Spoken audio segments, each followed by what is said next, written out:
রহমতুল্লাহি ওয়া বারাকাতুহু। শাইখ ভালো আছেন? বাংলাদেশ থেকে বলতেছি। মাশাআল্লাহ, বলেন। ওয়ালাইকুম আসসালাম। জি শাইখ, আমার প্রশ্ন হচ্ছে, আমাদের দেশে যেমন কিছু বেদাতি অনুষ্ঠানপাতি হয়, যেমন হচ্ছে আপনার ছোট বাচ্চাদের মুখে ভাত দেয়া, সুন্নতে খাতনা, তারপরে হচ্ছে আপনার 40 করা, এবং হচ্ছে গায়ে হলুদ, কত জিনিসে গায়ে হলুদে হচ্ছে অনুষ্ঠান।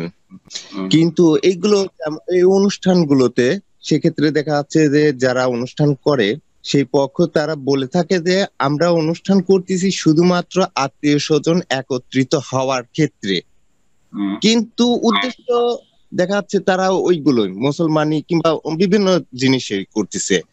সেক্ষেত্রে কেউ যদি বলে যে কোনো আলেম হোক কিংবা কোনো কিছু মানে দিনী ব্যক্তি যারা জ্ঞান রাখে, তারা হয়তো এমন বলে যে সেক্ষেত্রে আত্মীয়ত্ব রক্ষার ক্ষেত্রে বেদাতি কাজটা হচ্ছে জায়েজ আছে, এইগুলো কাজ করা জায়েজ আছে। সেক্ষেত্রে শরিয়া আইনটা কেমন, একটু ক্লিয়ার ভাবে জানাবে।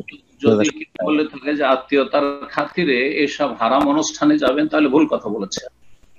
আত্মীয়তার সম্পর্ক রাখার জন্য ওইসব অনুষ্ঠানে যেতেই হবে এমন কোনো জরুরি বিষয় নাই। এইসব নাজায়েজ অনুষ্ঠানের বাইরে আমরা আত্মীয়তার সম্পর্ক রাখতে পারবো।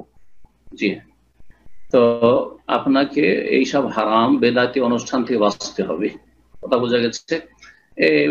মুখে ভাত দেওয়া, আর তারপরে এইটা হিন্দুদের থেকে নাও, হিন্দুদের কালচার এগুলি।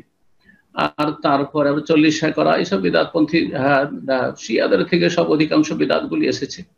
আর তারপরে মেলাদ অনুষ্ঠান, আরো যেসব অনুষ্ঠানের কথা বললেন, খাতনার অনুষ্ঠান, খাতনা করা হচ্ছে প্রাচীন সুন্নাত। তো খাতনা করা যেমন প্রাচীন সুন্নাত, তেমন নাভির নিচের পশম পরিষ্কার করাও তো প্রাচীন সুন্নাত। তো ওরও অনুষ্ঠান করবে নাকি কালকে কেউ? আউযুবিল্লাহ, লজ্জা করা উচিত। এইসব অনুষ্ঠানে হাজির হবেন না, বলবেন যে আমরা এইসবে যেতে পারছি না, অন্য দিনে চলে যাবে, যেদিন অনুষ্ঠান থাকবে না সেদিন চলে যাবেন, আত্মীয়দের বাড়ি দেখা সাক্ষাৎ করে আসবেন, এবং তাদেরকে গিফট দিতে হলে গিফট দিবেন, কোনো অসুবিধা নেই। কিন্তু এসব বেদাতি অনুষ্ঠানে অংশ নেবেন না। জাযাকুমুল্লাহ।